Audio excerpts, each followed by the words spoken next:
Hoy pues vamos a tener el gusto y el honor de presentar un libro pues que no podía ser más pertinente y ad hoc para una feria de libro como es este titulado Leer o no leer, libros, lectores y lectura en México, cuyo autor es el maestro Juan José Salazar Embarcadero, del cual voy a leer algunos datos curriculares. Tiene estudios de licenciatura y maestría en Ciencias de la Comunicación por la Universidad Nacional Autónoma de México. Es profesor adjunto en la Facultad de Ciencias Políticas y Sociales de la UNAM y en la Escuela de Escritores Ricardo Garibay, del Instituto de Cultura de Morelos.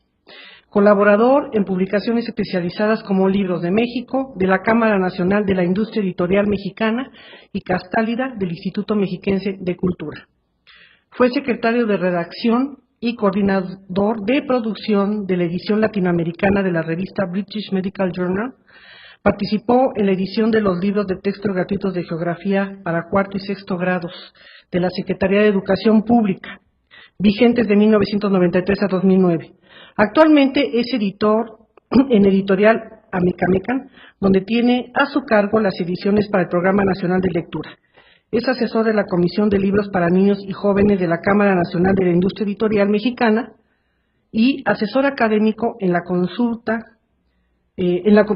consultoría Manojo de Ideas, dedicada a la capacitación magisterial y el fomento de la lectura entre niños y docentes de educación básica. Maestro, pues le reitero que así es la lectura que yo hice de su libro, me encantó, creo que es un libro muy riguroso, muy informado, pero tiene un equilibrio también muy interesante entre la redacción, que sé que es muy amena, muy clara y que pues da al lector una idea muy clara de lo que está pasando, ¿no?, en la actividad editorial en México. Pues si quisiera entonces hablar unas palabras y luego pasaremos a los comentarios. Quisiera hablar algunas palabras sobre el libro y después pasamos a los comentarios. Claro que sí. Muchas gracias, buenas tardes. Gracias por estar aquí en la presentación. Gracias también a la doctora Iracheta por sus amables palabras para mi libro. Y bueno, efectivamente, yo trabajo como editor de libros para niños desde hace ya 20 años, una cosa así. Y bueno, una de las afirmaciones que más escuchábamos, no solamente en el medio editorial, sino en el medio educativo, es precisamente este asunto de que no leemos, o de que leemos poco, o de que no tenemos el hábito de leer. Así que, un poco intentando encontrar respuestas a esta serie de interrogantes, me puse a averiguar desde la propia industria editorial, ¿no?, intentando hacer un rompimiento epistemológico entre el conocimiento que uno tiene de la industria editorial, que finalmente es mucho olfato, ¿no? Uno no estudia para editor, uno termina formándose como editor, y bueno, haciendo este rompimiento epistemológico con la formación universitaria. Así que tomé la perspectiva teórica del consumo cultural, autores como Néstor García Canclini, como Ana Rosas Mantecón, precisamente para darle un marco teórico a la lectura, ¿no?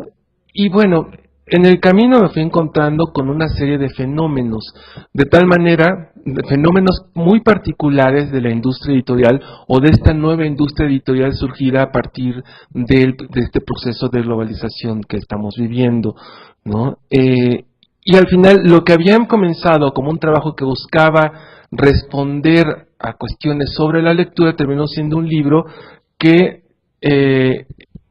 explica o describe ciertos fenómenos de la industria editorial surgidos de la globalización. ¿Cuáles son ellos?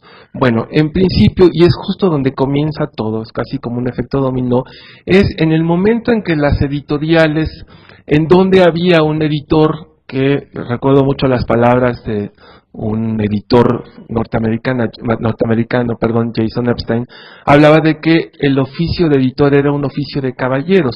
Había una relación muy estrecha entre el editor por un lado y su escritor, ¿no? Y la forma en que se publicaban esos libros. Pero a partir de que las grandes empresas multimediáticas comienzan a voltear a la industria editorial, esto se modifica. En un principio, el negocio editorial es un negocio de alto riesgo y de muy poco margen. ¿Qué significa esto? Generalmente un editor, desde el momento en que apuesta por publicar un libro, ¿no?, y el consejo editorial ha aceptado su publicación, uno comienza a invertir incluso antes de vender un solo ejemplar, ¿no?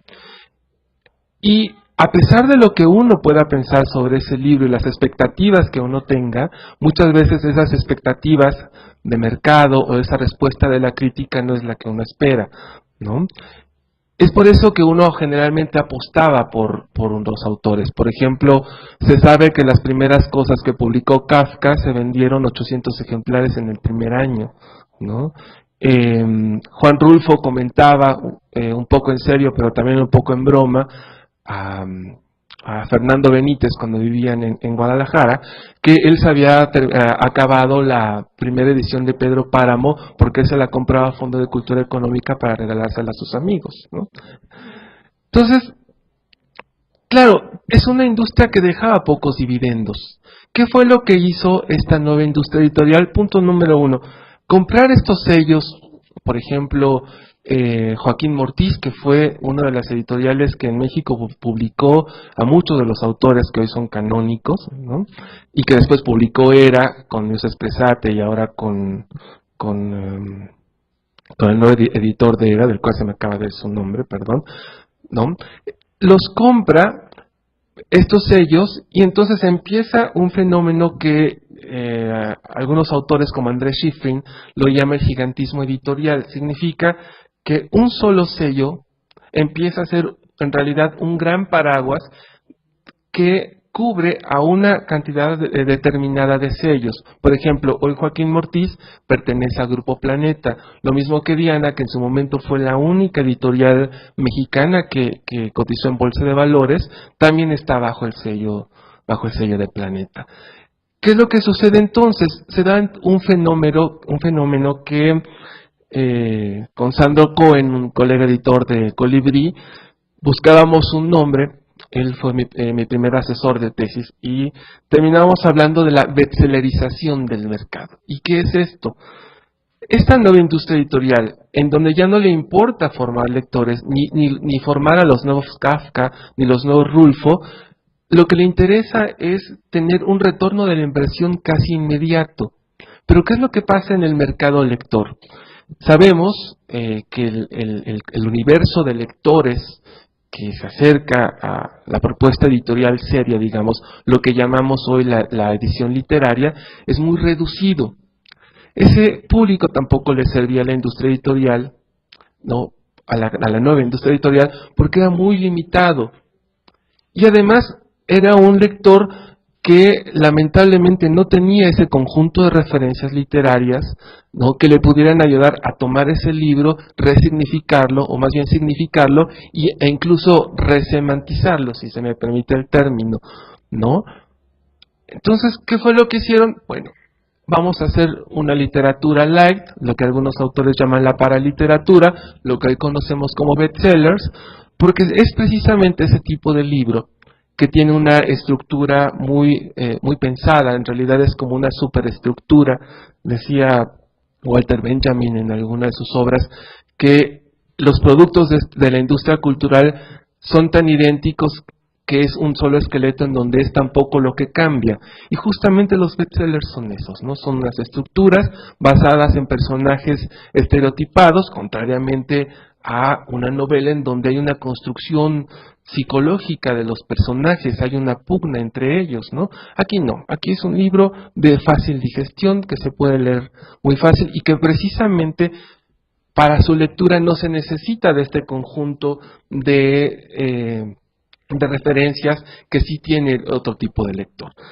En el camino tuve que pensar también en decir, bueno, ese es el conjunto de lectores, pero ¿cómo definir tanto a un lector como al otro? Así que me encontré con un libro maravilloso de Fernando Escalante Gonzalvo, y él habla precisamente del lector habitual, un lector que va continuamente a librerías, que tiene este conjunto de referencias de las que hablaba hace un momento, y el lector ocasional, que es el lector al cual se dirige los bestsellers.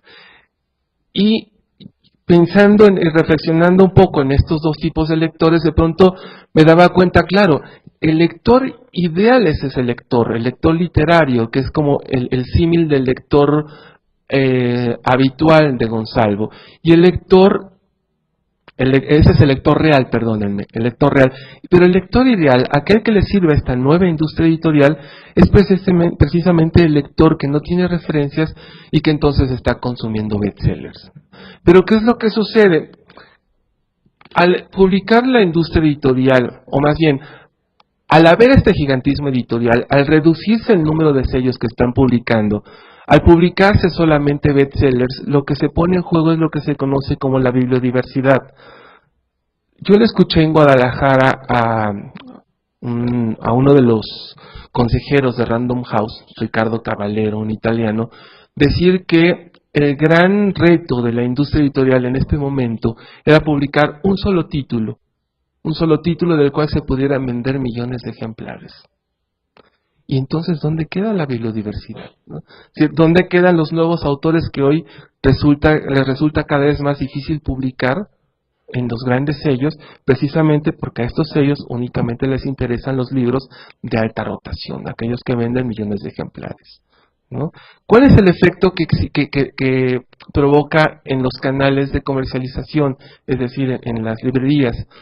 Bueno, hoy en día un libro no está más de 3 meses en exhibición en una librería.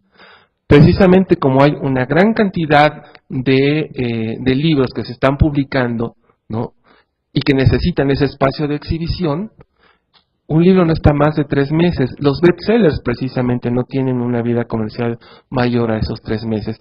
¿Cuál es el efecto de rebote hacia la industria editorial, digamos, independiente? Pues que no hay espacio para nuestros libros en las librerías. Justamente los espacios mayores o de mejor exhibición se los dan a estos libros porque se venden más, ¿no? Y no solamente las librerías están copadas con esta sobreoferta editorial, también lo que nosotros llamamos los espacios cerrados, como son Sanborns, Vips y estos otros lugares en donde se venden libros, pues también están copados por esta industria y por estos bestsellers. Y bueno, eso también tiene tiene un rebote hacia la lectura, porque al final de cuentas, a pesar de esta sobreoferta editorial, estamos hablando de que la industria editorial mexicana ha estado creciendo a un ritmo de entre el 5 y 8% del 2005 a la fecha, pero ese incremento en la producción no se ha visto reflejado no se ha visto reflejado en el consumo de libros, ¿no? Y tampoco se ha visto reflejado en los índices de lectura. Cuando en el 2000 la UNESCO publicó los resultados de un estudio que hizo en 107 países, México estaba, en el 108 países, perdónenme, México estaba en el lugar 107, apenas por arriba de Haití, con 2.6 libros leídos al año aproximadamente. Nunca pude conocer la metodología de ese estudio, pero cuando en 2005 la UNAM, en conjunto con el CONACULTA, levantaron la encuesta nacional de lectura, el resultado era 2.8 libros, es decir, 2 décimas que estadísticamente pues no son significativos, ¿no? Así que, ¿qué es lo que está sucediendo en la industria? Es algo todavía difícil de caracterizar, porque la industria editorial y la lectura no son hoy en día objetos de estudio de muchas de las ciencias, particularmente de las ciencias sociales, ¿no? En ese sentido, creo que mi libro es un humilde aporte a esta discusión, que evidentemente pues todavía le falta mucho y falta todavía por caracterizar los otros fenómenos que sigan dándose en la industria, ¿no? Pues muchas gracias.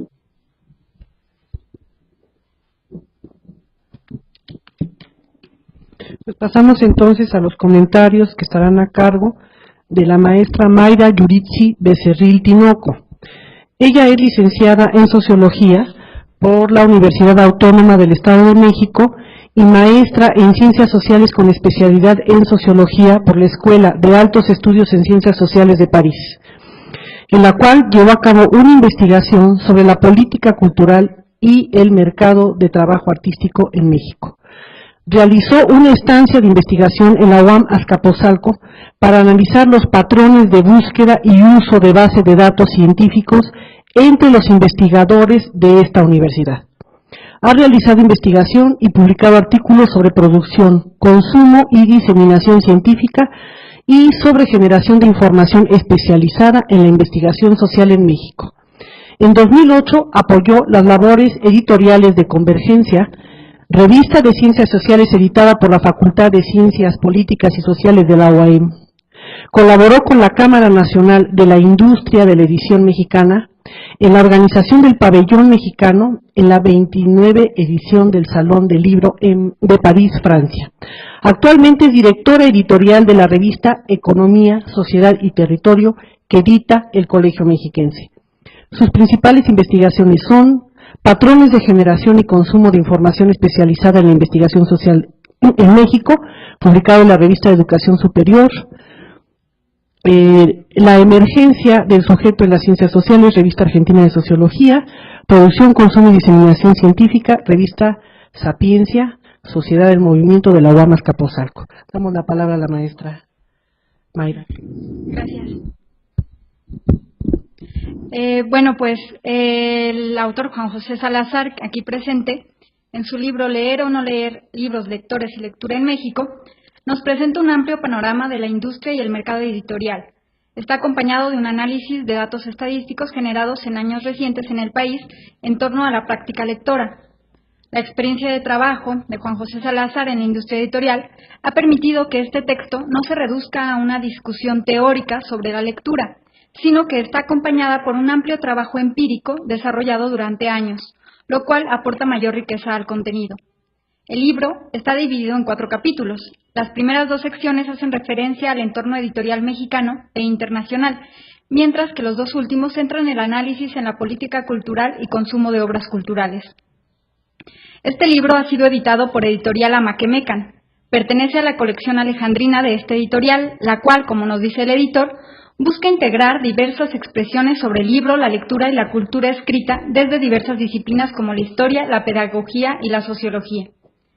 El tema de la industria de la edición y la práctica lectora en México toma importancia cuando reconocemos que estos elementos son factores esenciales del desarrollo cultural de un país, que no obstante, al contrastarse con las estadísticas nacionales que ya mencionaba, muestran un panorama un tanto sombrío, tal como se describe en esta obra, tanto para la industria editorial y la venta de libros como para la circulación de contenidos que generen discursos reflexivos.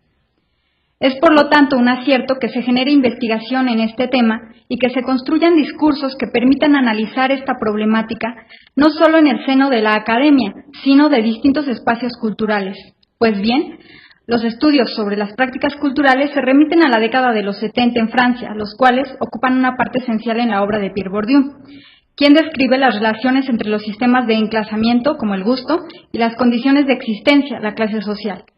En México, como ya nos decía, a partir de los años 80 se genera información sistematizada sobre el consumo cultural y los hábitos y gustos de los consumidores. El exponente por excelencia en este campo es Néstor García Canclini, cuya obra clave en este tema es Culturas híbridas, que aparece en 1990. A partir de estos estudios se restablece la relación entre estas prácticas y la política cultural. Canclini nos dice que hoy los libros y las tesis sobre consumo cultural tienen mayor presencia que hace incluso 15 años. Sin embargo, al día de hoy estos trabajos no han logrado producir cambios importantes en las políticas y diseños culturales. Particularmente, los estudios sobre comportamiento lector se inician en la región latinoamericana a finales de la década de los 90. Por tanto, la investigación derivada de estas estadísticas, al menos en México, tiene apenas 6 años. Esto, si tomamos como punto de partida la primera encuesta nacional de lectura realizada en 2006. Por lo tanto, este libro, Leer o no leer, libros, lectores y lectura en México, se inscribe en este campo de investigación que resulta no solo importante, sino novedoso. El editor de Amaquemecan muestra un breve corolario en este libro de los orígenes de la edición en México. Nos habla, por ejemplo, de la creación en 1914 de la editorial Porrúa, que fue creada por libreros establecidos desde 1900 en el antiguo barrio universitario. 2 años más tarde aparece la editorial Cultura de José Vasconcelos, Caso y Agustín Loera. En el 34 aparece el Fondo de Cultura Económica por iniciativa de Daniel Cosío Villegas, entre otros.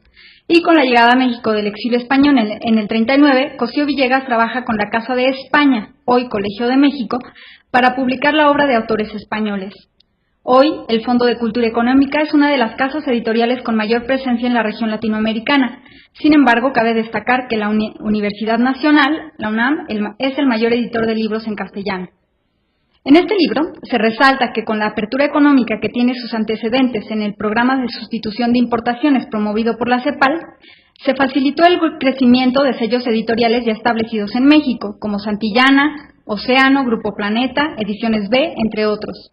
Los sellos españoles han aumentado con el paso del tiempo, lo que ha dado como resultado que México sea el primer importador de libros de España. Pues el autor aquí presente nos dice que el oficio del editor es una práctica de alto riesgo, como ya lo escuchamos hace un momento, sobre todo cuando se producen libros en el seno de una editorial independiente, a diferencia de la dinámica relativa a los sellos editoriales comerciales. ¿Por qué? No es un secreto que las editoriales independientes se aventuran con nuevos autores, emprenden aventuras estéticas, publican a poetas conocidos o inexplorados, o se arriesgan con géneros poco comunes como el ensayo. Un ejemplo de esto es el editorial Bonobos, de Santiago Matías y Amelia Suárez, aquí en Toluca, que se atreven con modos propositivos e inesperados. En cambio, nos dice Salazar Embarcadero, un editorial comercial busca publicar aquellas obras que le garantizan un rápido retorno de la inversión, libros de alta rotación que no están en las librerías más de 3 meses, los denominados y conocidísimos bestsellers. Cuando un título está a punto de salir del mercado, ya hay en los estantes un título nuevo que lo sustituye. Los bestsellers son el producto editorial de los grandes holdings o conglomerados de empresas multinacionales. Estas grandes empresas monopólicas cotizan en la Bolsa de Valores de Nueva York y tienen ganancias multimillonarias. La primera editorial en cotizar ahí fue Random House y en México la editorial Diana, que en el 96 fue adquirida por el Grupo Planeta. Este último conglomerado, el Grupo Planeta, ocupa el 12º lugar global en el mundo editorial, es el número 1 en la edición en España y América Latina, el cual concentra 70 sellos diferentes. De acuerdo con Juan José Salazar, las editoriales clasificadas hoy como holdings son Random House, Bertelsmann, Mondadori en Italia, Planeta y Alfaguara en España, Sudamericana en Argentina, Joaquín Mortiz en México. Random House se fusiona en los 80 con Mondadori y juntos agrupan a sellos como Plaza y Janés. Debate, Lumen, Sudamericana, Galaxia, Gutenberg, Grijalbo, Electa, Montena y autores como Humberto Eco, John le Carré, Márquez, etc. ¿A qué deben su éxito estas grandes empresas que publican bestsellers? Embarcadero nos recuerda, retomando Marcelo Uribe, que algunos de los libros más influyentes de nuestro tiempo no nacieron como bestsellers instantáneos. Él nos hablaba del libro de Franz Kafka y también en el libro retoma el libro de Las Flores del Mal de Baudelaire, del cual se imprimieron 500 ejemplares. Yo retomaría Los avatares por los que transitó el Ulises de James Joyce, la máxima obra de la literatura del siglo XX. En 1917, Joyce tuvo dificultades e inconvenientes legales para publicar su obra en Inglaterra o incluso en Estados Unidos, donde recibió una condena judicial. Los editores y escritores Virginia y Leonard Woolf rechazan la obra en su editorial y es hasta 1922 que la inglesa Sylvia Beach lo publica en su librería Shakespeare & Company en París. Pero bueno, además de los bestsellers, ¿qué otra cosa se edita en México? Salazar Embarcadero nos dice que en México las encuestas y estudios sobre la industria editorial han revelado, por ejemplo, que Novedades Editoriales lanzaba a la semana casi 800,000 ejemplares, tanto del libro vaquero como el libro semanal. Las editoriales Tucán y Mango hacen lo propio con alrededor de 700,000 ejemplares de estas series de alto contenido erótico, que no digo sus nombres porque, pero que seguro los verán por ahí. Por su parte, Editorial Televisa publica 130 millones de ejemplares leídos por 780 millones de habitantes en la región, con un porcentaje de devolución que va de 5 a 0%. En contraste, los llamados libros de fondo tienen un porcentaje de devolución de entre 50 y 70%. ¿Qué motiva la práctica lectora y cómo influye el equipamiento cultural en esta práctica? Ya nos decía Salazar que la bestsellerización es todo un concepto que ha modificado los criterios de selección y exhibición de libros para librerías. Esta forma editorial implica la edición de libros prevendidos, dirigidos al gran mercado de lectores ocasionales. Este fenómeno está acompañado de las transformaciones de circulación mediática, de la manifestación de bienes simbólicos y de la transformación de prácticas, formatos, dispositivos de lectura, etc. Por ejemplo, la novela de Dan Brown, El Código Da Vinci, ha alcanzado los 81 millones de ejemplares. ¿Qué otros bestsellers se leen en México? Bueno, pues para la población que dice haber leído o leer, que representa el 86.6%, ¿qué libros ocupan los primeros lugares de la lista de preferencia de estos mexicanos? El primero, como ya lo escuchamos, es la Biblia, 4.0%, seguido de la novela Juventud en Éxtasis, el clásico de Cervantes Don Quijote de la Mancha y 100 años de soledad del Nobel de la Literatura García Márquez. Estos libros obtuvieron el 1.2 de las respuestas, enseguida aparece Cañitas, El Principito, Harry Potter y Volar sobre el Pantano. Es notable que el 40% de las personas declararon no saber cuál era su libro favorito. 14.1 de las personas no respondieron y 10.4 declararon no tener libro favorito. Aquellos que declararon leer con frecuencia la Biblia son personas en su mayoría de 70 años de edad, quienes además confesaron leer poco a causa de problemas visuales. Retomando la pregunta ¿qué motiva la elección de libros?, Bourdieu sugiere que la elección, así como el modo de adentrarse en una práctica, está ligada a la posición que un individuo ocupa en la estructura social. Por ejemplo, la asiduidad en la práctica lectora por parte de la clase social privilegiada está determinada, según el análisis de Bourdieu, en parte por la búsqueda de distinción, donde la lectura se entiende como una práctica culta y distintiva. Para Bourdieu, las disposiciones adquiridas precozmente, designadas bajo el nombre de capital cultural, influirían en cualquier práctica. El autor de Leer o no leer destaca los datos del Atlas de Infraestructura Cultural en México para hablar del número de librerías en el país. Destaca que el debate sobre este tipo de infraestructura está motivado no solo por el conteo y sistematización de los datos, sino por la propia definición de librería, ya que de esta definición depende el resultado del conteo. Así, una librería se definió como un establecimiento que obtiene el 80% de sus ingresos de la venta de libros. Pues bien, en el 2003, el Atlas de Infraestructura Cultural en México reportó la existencia de 1.146 librerías, mientras que un año después, el Anuario Estadístico del Consejo Nacional para la Cultura y las Artes habló de poco más de 500 librerías en todo el país, de las cuales Gandhi tiene 10 en el DF y área metropolitana y 12 más al interior de la República. El Atlas de Infraestructura Cultural concluye, por lo tanto, que el número de habitantes por librería es de 85.064, es decir, que serían 85.064 clientes potenciales, por lo tanto, ¿no? Y señala que Argentina tiene una librería por cada 15.000, España una por cada 12.000, Alemania una por cada 15.000.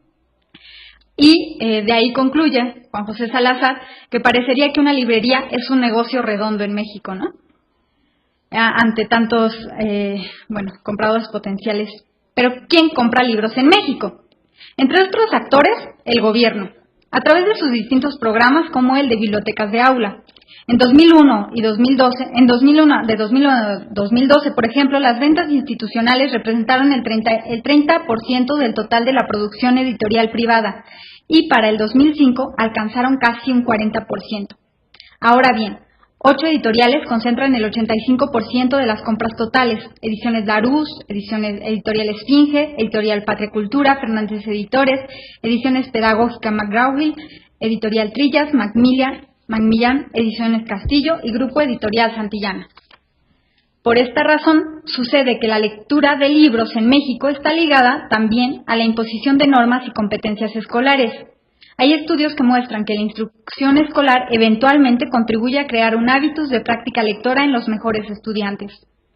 Los resultados en una acción cultural se pueden ver reflejada en varias vertientes, de acuerdo con el nivel de desarrollo y de capacidad democrática de los países.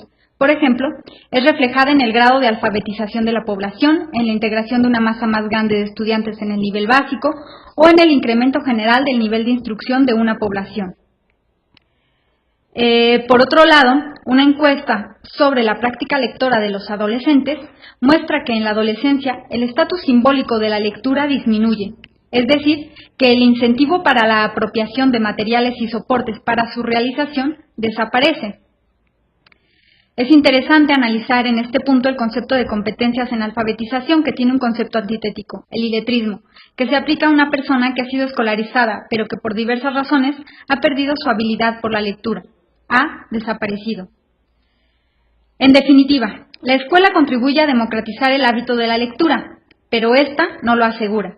En la Encuesta Nacional de Lectura, ningún libro de literatura contemporánea o alguna obra en español reconocida con algún premio en los últimos 25 años aparece citada en la lista de los libros más populares.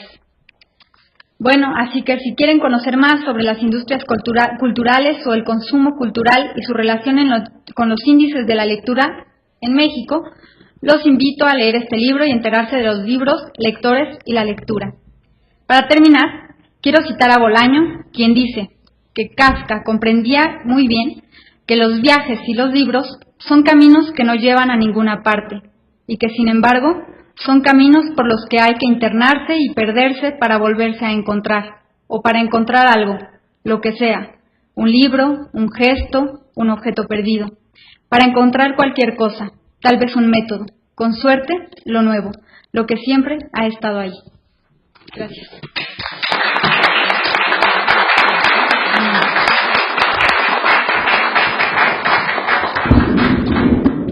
No sé si hay algún comentario, alguna pregunta. Sí, por favor, compañero. Como referencia, le quiero comentar al investigador de la UNAM que ya están habiendo estudios bibliométricos respecto a la promoción de la lectura y todo eso, como por medio de la literatura bibliotecológica. Ya hay casos en los que ya jóvenes han aplicado estudios de cómo está el mercado editorial dentro de México. Ese es mi única aporte que yo tendría. Como que ya hay una complementación. Por eso es muy importante analizar a otros especialistas para saber qué nos hablan de los editoriales, de la lectura del libro. Y ya hay una carrera que está trabajando en estos temas, básicamente.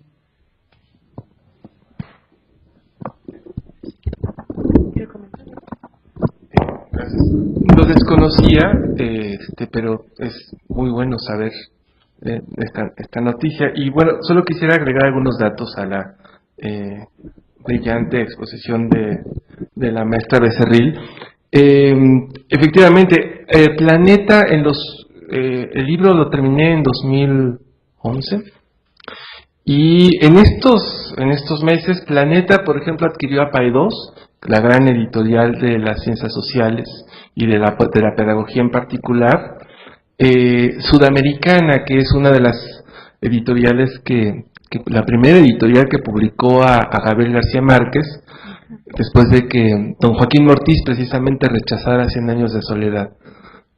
Es una anécdota muy curiosa porque se habla mucho del olfato editorial de los editores, pero resulta que cuando don Joaquín Díez Canedo recibe el manuscrito de 100 años de soledad de parte de Gabriel García Márquez, lo rechaza porque es una obra muy larga. Entonces Sudamericana lo publica y bueno, hoy es 100 años de soledad, es la obra que es, ¿no? Don Joaquín Díez Canedo después de eso se daba de topes contra la pared y con toda la razón, ¿no? Y curiosamente una de las editoriales independientes que junto con Anagrama son muy respetadas en el mercado editorial iberoamericano, Tusquets, también acaba de ser vendida, no al 100%, no acabo de entender cómo doña Beatriz de Moura hizo esa negociación con Planeta, pero también Tusquets ya forma parte hoy de Grupo Planeta, ¿no? Y lo que comentaba la doctora, hoy en día el mercado editorial está tan lleno de libros españoles que cálculos que tenemos, cálculos empíricos, ¿no? En la Cámara de la Industria Editorial, creemos que 7 de cada 10 libros que se venden en México son españoles o son editados por alguna editorial que tiene su base en España, ¿no? Como Santillana, Alfaguara y todos ellos. ¿Alguna otra pregunta? Sí, por favor. Buenas tardes. Algo muy breve a propósito de los lectores. ¿Cuál es el perfil, si es que se llegó a eso en este estudio. ¿Cuál es el perfil de las personas que leen? Nivel socioeconómico, escolaridad, ¿y cuál sería el perfil de los que no leen? Claro, muy buena pregunta. La encuesta nacional de lectura, bueno, antes de referirme a estos perfiles, no se sabía exactamente quién era el lector al cual se dirigían las obras, ¿no? Llegó a decirse incluso que a cuestionarse si a los lectores de estos libros de Novedades Editores, de Tucán, que tienen unos nombres preciosos, sabrosas y bien entronas, ¿no? Claro, habría mucho que discutir de esos títulos desde la perspectiva de género, etcétera, pero esos son sus nombres y es lo que se vende en el mercado editorial. Había toda una discusión acerca si de esos lectores tendríamos que llamarlos lectores. La encuesta nacional de lectura plantea una tipología de 10 lectores, en donde el primer perfil es gente que lee muy poco, que no lee, pero el que lee más, el perfil 10, es el más rico y el más interesante. Cuando yo estuve revisando los resultados de la encuesta y comparando la batería, porque tuve acceso a los estudios previos a la publicación en el Instituto de Investigaciones Jurídicas de la UNAM, encontré que había una correlación muy alta entre índice de lectura, entendido como mayor número de libros leídos al año, escolaridad, y escolaridad, perdón. Entonces, una de las cosas que habría que hacer para ser lectores, evidentemente, es facilitar el acceso a la educación media superior y a la educación superior, porque los que más leen son los universitarios o con educación universitaria, no solamente en términos de cantidad, sino también en términos de variedad. Leen el periódico, leen revistas, es decir, alguna afición, por ejemplo, el automovilismo, bueno, tienen una revista de automovilismo y la leen, ¿no? Leen cuestiones relacionadas con su área académica, con su área temática, pero evidentemente también tienen una lectura más estética, ya no tan funcional o eferente, ¿no? Entonces el abanico de posibilidades se abre en este perfil y hay una correlación sumamente alta con escolaridad. Y yéndonos hacia abajo, bueno, la gente que tiene poco acceso o que no tuvo acceso a la educación media superior o superior, estamos hablando de gente que hoy en día tiene de entre los 50 y 70 años, son los que tienen un consumo lector mucho más bajo, precisamente por esta correlación, ¿no? Sí, por favor, adelante. Gracias. Buenas tardes. Yo quisiera saber si su estudio contempla la relación, así como nos hablan de la relación de las librerías con el número de libros que se imprimen o de lectores, ¿cuántas bibliotecas, si existe también esa relación con las bibliotecas? Porque bueno, también he oído decir que México es un país de libros, no de lectores. Entonces, bueno, pues se puede hablar de grandes cantidades de libros que se publican, pero ¿qué tanto se leen? Y la otra cuestión que tiene que ver también con esta respuesta que nos acaba de dar, leen más los universitarios, ¿no? La gente que llega al nivel superior, pero hablando de porcentajes de la gente que se educa en México, sabemos también que es un porcentaje mínimo, ¿no? Que de cada 100 estudiantes que ingresan a la primaria, solo 3 terminan la universidad. Y bueno, entonces, ¿dónde queda toda esa población que no lee y que mientras están en la escuela tienen acceso a los libros, pero después, y bueno, pues creo que ahí está lo triste de nuestra realidad, ¿no? Pues mire, México es, en Latinoamérica, México es el país que tiene la red de bibliotecas públicas más grande. Hasta el año pasado teníamos 7.210 recintos bibliotecarios. Este año se están incrementando. Hay un programa en la Dirección General de Bibliotecas del CONACULTA que se llama Bibliotecas Modelo y Bibliotecas de Nueva Creación. Y había la idea de abrir 20 recintos bibliotecarios nuevos cada año y crear bibliotecas modelo en los estados, 200 cada año. Yo creo que otro de los problemas que tenemos en México, es decir, la producción es muy grande, producen las instituciones, producen los institutos de cultura, producen las editoriales públicas, privadas, ¿no? Pero yo creo que el gran problema que tenemos en este país es la necesidad, no solamente de formar lectores, eso va por default, sino la necesidad de crear mediadores. Cuando uno va a las escuelas de educación básica, a las escuelas públicas, nos encontramos con los acervos de bibliotecas escolares y de aula en la dirección o en el salón, pero justo en los maestros quieren que los alumnos lean, pero no tienen, no sé si no tengan, más bien sí, no tienen las herramientas para acercar ese libro al niño. No hay ese proceso de mediación en, mira, este libro trata de esto, te puede interesar, acercar esa lectura al niño. Es un poco lo que uno hace en una feria de libro infantil, en donde llega un niño y bueno, ¿qué te gusta? Los dinosaurios, perfecto, mira, tengo un libro de dinosaurios, trata de esto, y uno le empieza a contar, hay este proceso de mediación, ¿no? Y entonces el niño se engancha. Hay un autor inglés que habla precisamente de este ciclo. Ahora se me fue su nombre, perdón, ando muy olvidadizo hoy. Y que habla precisamente de esa necesidad de crear mediador. Entonces yo creo que ese es un pendiente que tiene todas las instituciones que están vinculadas de alguna forma con la producción editorial, ¿no? La población no lectora. Lamentablemente muchos de estos programas de fomento de la lectura, como el Programa Nacional de Lectura de la SEP, están enfocados a la población que está en algún grado de la educación formal en nuestro país. Pero la población abierta lamentablemente no tiene un programa específico, ¿no? Que no solamente que lleve los libros, porque ahí está el trabajo que ha hecho la Biblioteca Mexiquense del Bicentenario, las coediciones que se hacen entre las editoriales privadas con el CONACULTA, la Dirección General de Publicaciones, ¿no?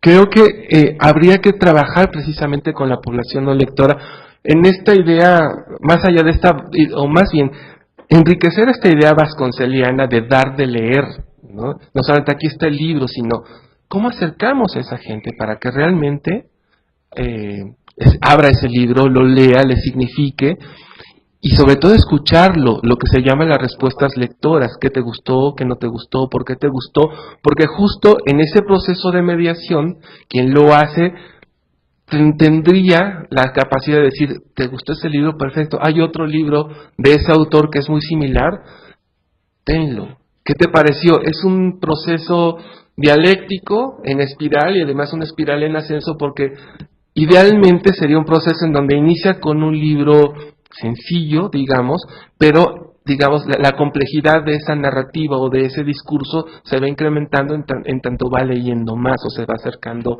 a más libros, ¿no? Yo creo que ahí es en donde tendríamos que trabajar. ¿Alguna otra pregunta? Sí, por favor. Sí. Solamente tu opinión acerca de estas campañas de promoción de la lectura. Eso de lee 20 minutos, ¿no? Por ejemplo, la de Gandhi, ¿no? Que ambas son de la iniciativa privada. ¿Cuál es tu opinión sobre esto? Bueno, la campaña de lee 20 minutos en la escuela me pareció una regresión.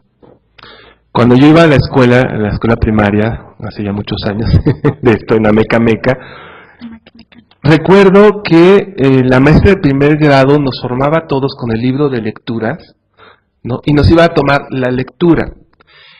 Tomarnos la lectura significaba ver cuántas palabras leíamos en un minuto. Nunca había una pregunta acerca del significado. Era una cuestión absolutamente mecánica y funcional, ¿no? Y justamente leíamos 20 minutos. Algunos hacían patos, otros leíamos. A mí me encantaban los libros de lecturas de español.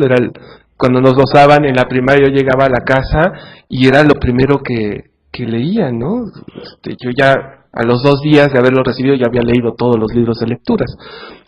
Y eso fue una regresión, porque dejan de lado el significado para dedicarse 20 minutos a leer.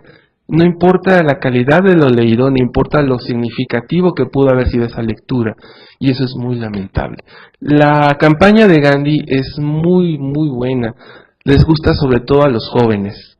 Los jóvenes están encantados con ella. Esto de, recuerdo mucho de un cartel que decía, leer, güey, incrementa, güey, tu vocabulario, güey, ¿no? Y eso a los chavos era tan transgresor. Y es que, claro, de pronto uno en los libros quiere que todo sea como muy dentro de los límites del buen lenguaje y no se permite estas transgresiones que a los adolescentes les encantan. Y fue muy, muy buena. Hoy en día todavía se sigue celebrando. Creo que la hizo una empresa que se llama Ogilvy de comunicación y publicidad. Y sí, me parece muy buena. Y otra que del Consejo Mexicano de la Comunicación, donde vemos a unos actores muy prestos con el libro abierto, yo no sé si tenga algún efecto real en la formación de lectores, ¿no? Yo creo que ahí el Consejo de la Comunicación tendría que haberse acercado a la gente que hace mediación de lectura, decir, tengo tanto dinero, ¿qué podemos hacer? ¿No? Pero bueno, pues es una iniciativa privada. ¿Algún otro comentario? ¿Alguna pregunta? ¿No? ¿Alguien que quiera? Por favor, Alfonso. Es muy interesante la correlación que mencionas entre el grado de escolaridad y también el consumo de libros, ¿no? Parecería ser que los universitarios, por serlo, leen más. Yo pienso que más bien es porque les gusta leer, porque traen el hábito de la lectura, que pueden alcanzar esos niveles y grados de conocimiento, ¿no?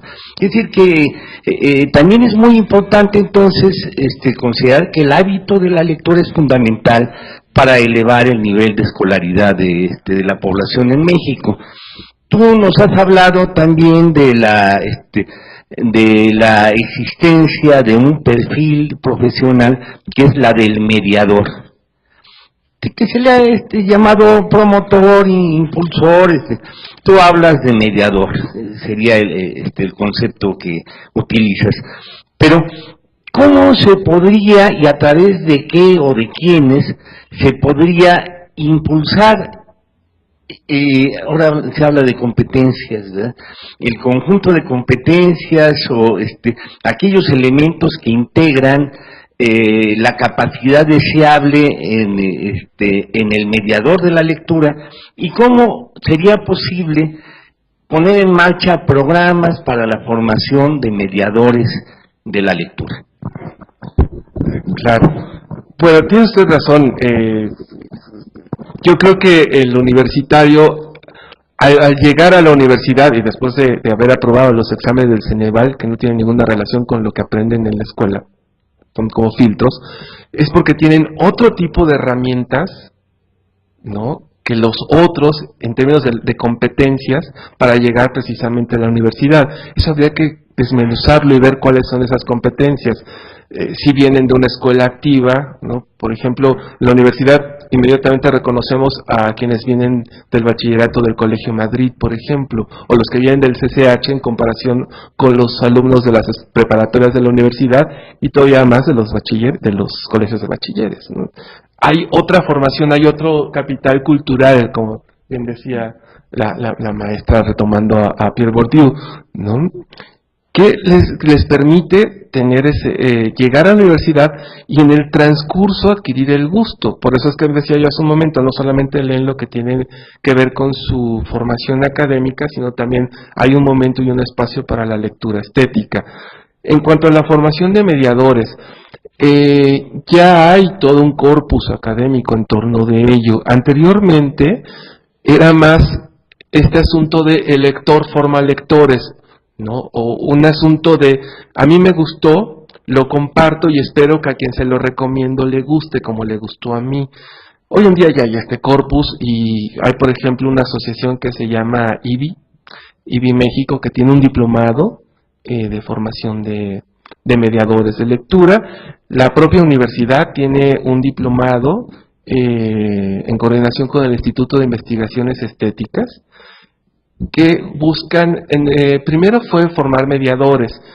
Como la mediación muchas veces se queda en un conjunto de, ni siquiera de herramientas, de una metodología o de una didáctica para acercar al niño a la lectura, entonces comenzaron a construir diplomados que fueran más al fondo, y hoy se habla del discurso narrativo en los libroálbumes para niños, cosas así un poco más a profundidad, y entonces lo que se está haciendo es darle estas herramientas de las que usted hablaba. Ahora bien, en México estamos un poco en pañales en ese sentido. IBI México se formó en el 79, la Feria Internacional del Libro Infantil y Juvenil inicia en 1981, es decir, tenemos apenas 30 años hablando de la lectura en los niños, ¿no? O en el caso únicamente de los niños, problematizando estas cuestiones de la lectura en el contexto escolar.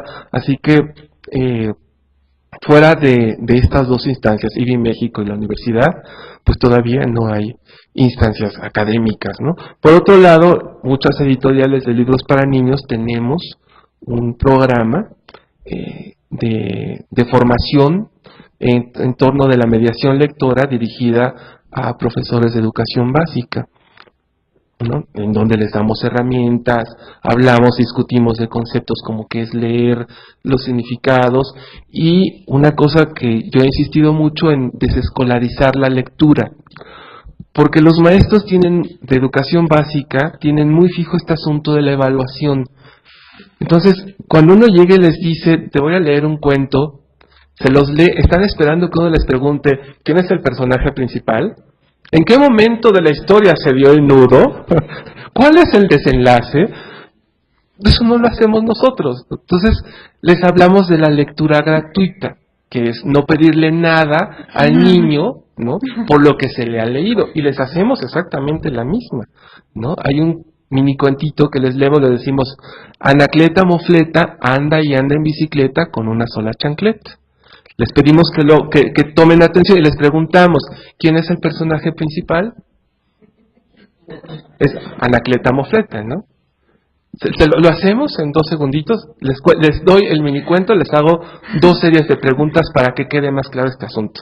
Anacleta Mofleta anda y anda en bicicleta con una sola chancleta. Viene la primera serie de preguntas, ¿no? Esta es la evaluación. ¿Quién es el personaje principal? Anacleta Mofleta. ¿Qué hace Anacleta Mofleta? ¿Con cuántas chancletas? Las preguntas son cerradas, aceptan solamente respuestas cerradas, y esas respuestas están en el texto. ¿Hay una resemantización de la lectura? No. ¿Qué pasa con esta segunda serie de preguntas? ¿Cómo era Anacleta Mofleta? ¿Descuidada? ¿Usaba chanclas? ¿Por qué andaba en bicicleta? ¿Mm? Claro. ¿Qué le pasó a la otra chancleta? ¿Se dan cuenta? Con un solo texto tenemos 2 procesos cognitivos totalmente diferentes. El primero es el que se usa en la escuela. Y hay una contradicción porque, claro, la maestra le dice, vamos a leer por placer. El niño dice, ¿y dónde está el placer? Si después me vas a hacer un cuestionario y me vas a preguntar. La segunda, hay un proceso de construcción de significado en donde cada uno responde de acuerdo con ese capital cultural o esa red de significados previos, ¿no? Que lo hacen a uno ser un lector único. Esa es la lectura gratuita, porque no evalué lo que ustedes me dijeron. Cada uno de ustedes construyó un propio significado, ¿no? Es por ahí por donde tendría que ir precisamente esta formación de los mediadores. Esto suena muy sencillo, pero detrás hay toda una cuestión psicológica, psicopedagógica, ¿no? Que justo se encarga de darlos en la formación de los mediadores. ¿Me permiten hacer una pregunta rapidísima? Claro que sí. Un poco ligando todo esto desde los mediadores hasta, digamos, la crítica a que lo que se utiliza como indicador, bueno, cuántos libros lees, al final del día eso es irrelevante, si finalmente el tiempo que también se critica, bueno, ¿por qué 20 minutos y 8 horas? En fin, lo que acaba de decir al final de cómo interpreta cada uno un texto. ¿Cuál sería su opinión para generar un indicador mexicano también, que no es lo mismo que el europeo y el hindú, para realmente medir, no solamente cuantitativamente, sino cualitativamente, la lectura? Porque, es decir, México ya en lugar de leer 2, leemos 3 libros. Bueno, ¿de qué tipo? ¿Cuáles? ¿Con qué extensión? ¿Con qué profundidad? Estamos hablando de revistas, estamos hablando de... En fin, ¿cuál sería su opinión alrededor de un indicador realmente que hay que construir con todo lo que usted acaba de decir? No solamente ver la televisión y punto, ¿no? ¿Cuál sería su opinión? Híjole, ingeniero, eso es... estamos hablando de la construcción de un indicador cuantitativo que es tan difícil porque no es...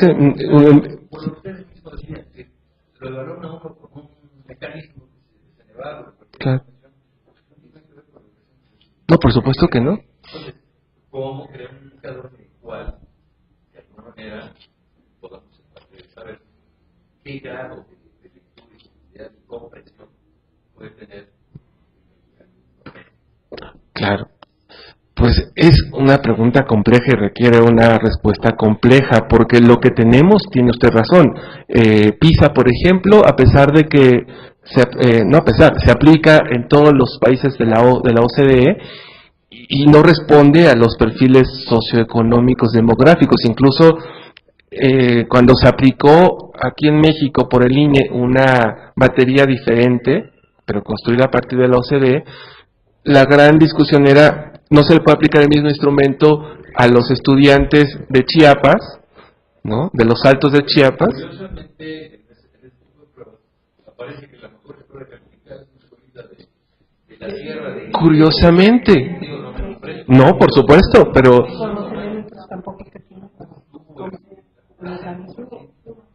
En fin, a lo mejor ese metal. Yo soy muy crítico de decir que llevamos 2 o 3 libros. Claro. No me dice nada. O por lo menos, vamos a ver 4 en lugar de 2.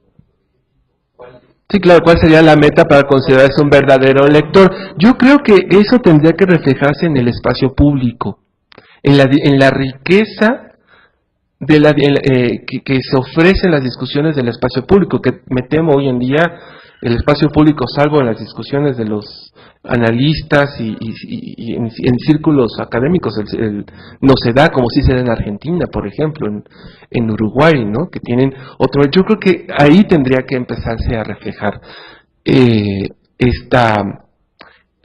ahí podría comenzar a construirse un indicador, porque tiene usted razón. Creo que las estadísticas y toda la investigación cuantitativa nos ayuda, ¿no? En términos de la academia.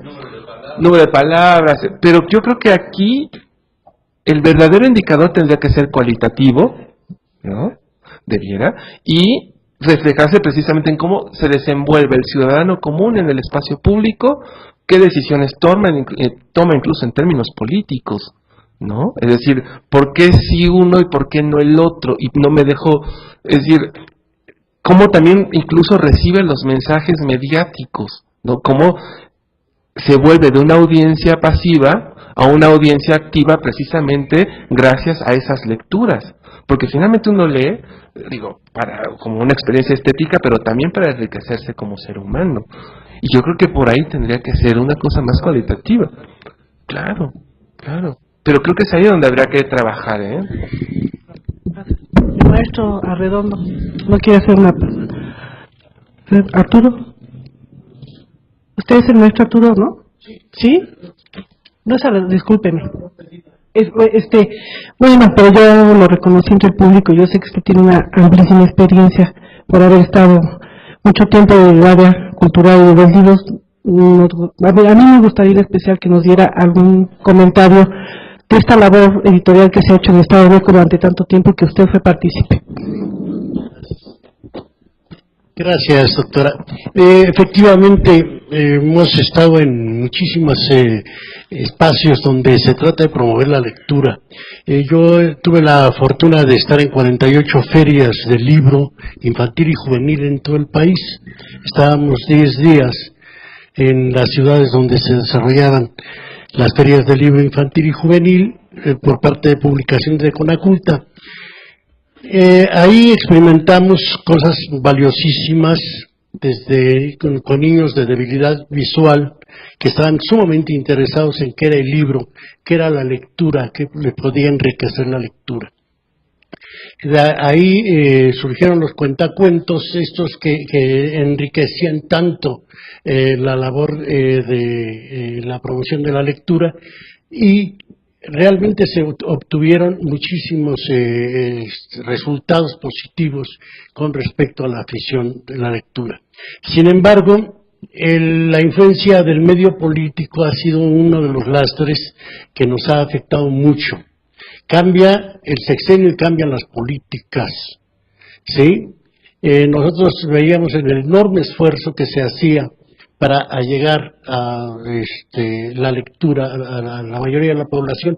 No se lograba ya demasiado porque se había viciado el sistema. Entonces, creo que esto que está surgiendo ahora, el cambio que las nuevas tecnologías nos están provocando también, yo creo que es un momento de transición sumamente importante. La biblioteca se está transmutando en el centro de información, ¿sí? Múltiple.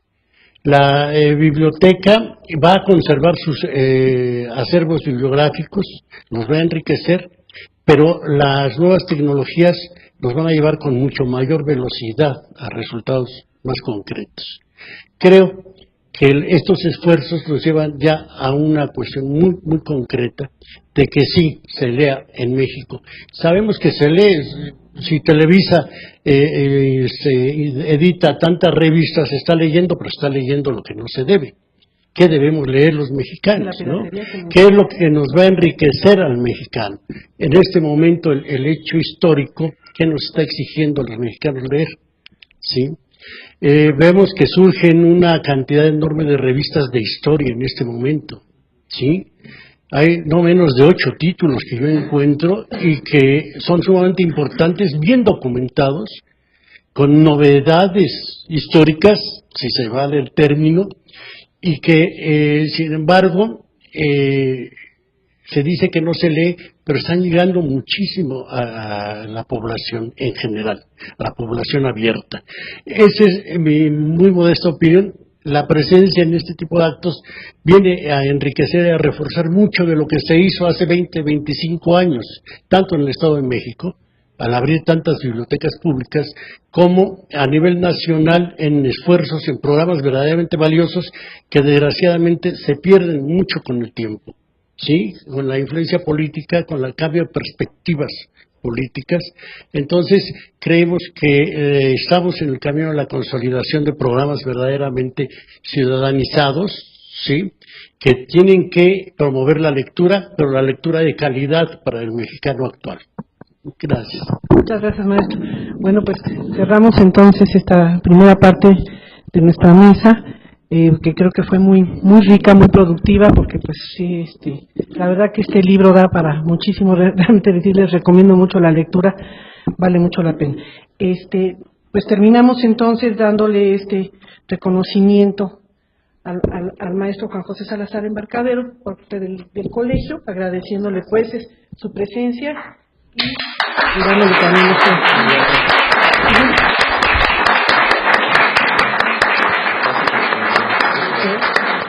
y también para la maestra María Felici, también un reconocimiento. Muchas gracias por su brillante intervención y